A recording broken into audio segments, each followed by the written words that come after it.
Good morning, everybody. Mike Vaki, Princetontrader.com, here for ntmarkets.com with your Friday morning pre-market webcast.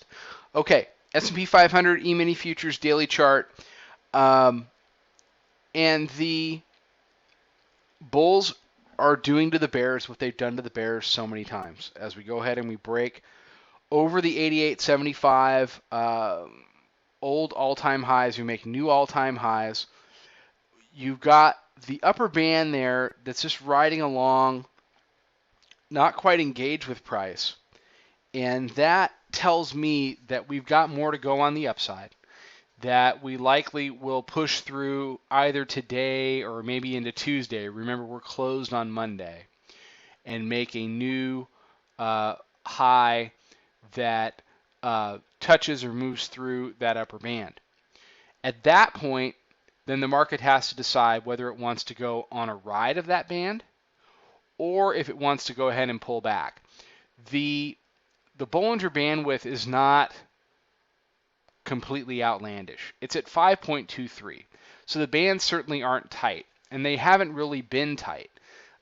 During this period of consolidation, the lowest they ever really got was, right around, 4.5 to 4. So you haven't seen that true low range day compression that I personally really like to see in order to get on board of a band ride.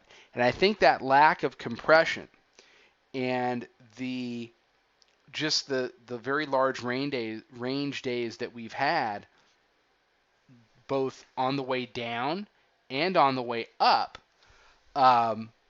have made this a very difficult rally to catch, a very difficult rally to hold, and a difficult rally to really get behind in the later stages.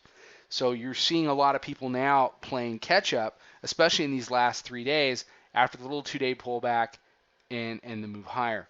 So, for my part, we're just going to keep trading things intraday. I have a very small short trade that I have been starting to put on because it's my belief that through the first, through the spring, that we are going to go back and retest some of these lower areas, that this is not a true 2013 bull market kind of a deal. That said, there's no reason why you can't be long intraday or even overnight and do very well. I had an 81 long that I just took off a little bit ago, and if we continue to make higher lows like that, those higher lows are all buying opportunities. Don't get yourself wrapped up into some type, especially if you only have one trading account. Don't get yourself wrapped up into some kind of ideology that the market is up X number of handles, so the market has to come back down. Because it really doesn't. We had a good dip here. The bears had their chance back in October to turn this into a macro bear market and kill the uptrend for good. Didn't happen. We did a full V back up to new highs, and we have made some higher lows as we go. Now, late part of 2014 and all of 2015 has been very two-sided and very sloppy. But at this point, you have to wonder whether we've gone ahead and we've made kind of a matching low there off to new highs, and you have to respect that. So, like I said, no ideologies, just trade it. We're making higher lows, and those higher lows are yielding higher highs, and that is something that you want to be long.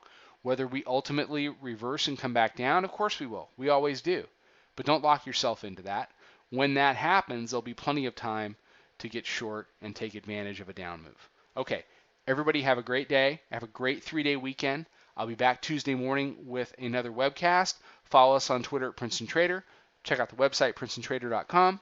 Come sign up for the chat room. Trade them well, everybody.